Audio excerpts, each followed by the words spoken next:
Before the Five Nights franchise became what it is today, it was a simple story about missing children and their killer.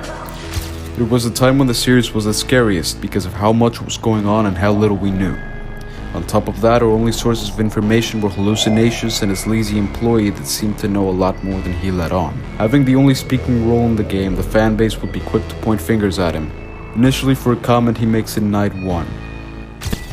The only parts of you that would likely see the light of day again would be your eyeballs and teeth pop out the front of the mask.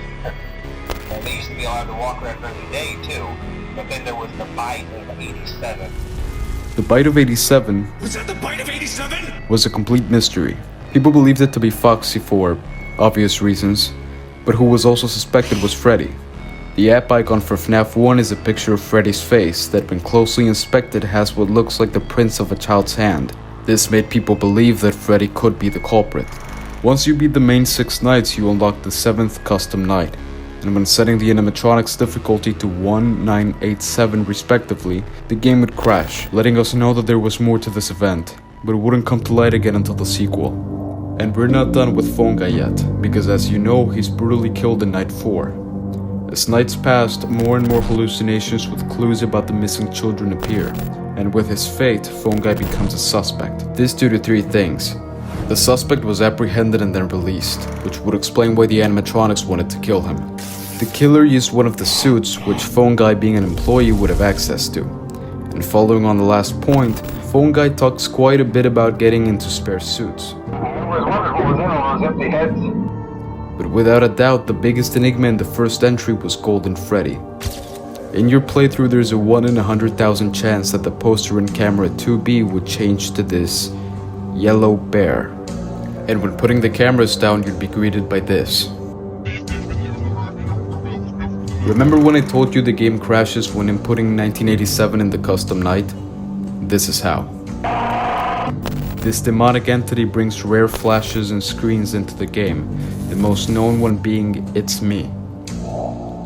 There was a lot of speculation surrounding it, mainly about it holding the soul of victim number 5, but its larger role in the missing children's incident would be explored in Five Nights 2.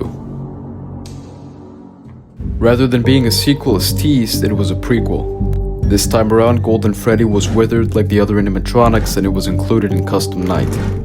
In my opinion, this entry took away a lot of the character's mystique and uniqueness, but it did shed light on how it could have been a part of the killings.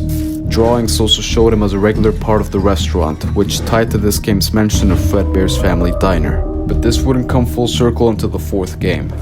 The prequel aspect allowed us to further another plot point from the first game, the bite of 87. Was that the bite of 87? This game takes place in that year and during the week that we presume led to the bite.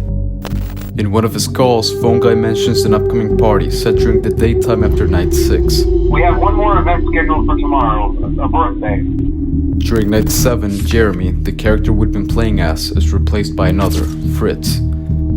The working theory is that Jeremy was the bite victim and was bit while working the shift the party took place in. This time the culprit was Mangle. The evidence behind it this time was Mangle's jump scare and how it would strike the frontal lobe directly.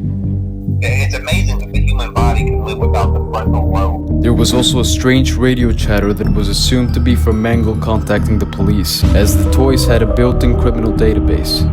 It's possible that Jeremy was a threat, which made Mangle attack him, or rather that Mangle saw him as a threat because of the uniform he was wearing. New additions to the cast that would come to play a large role were the puppet and the shadows. The puppet was an animatronic with a different dynamic to the rest.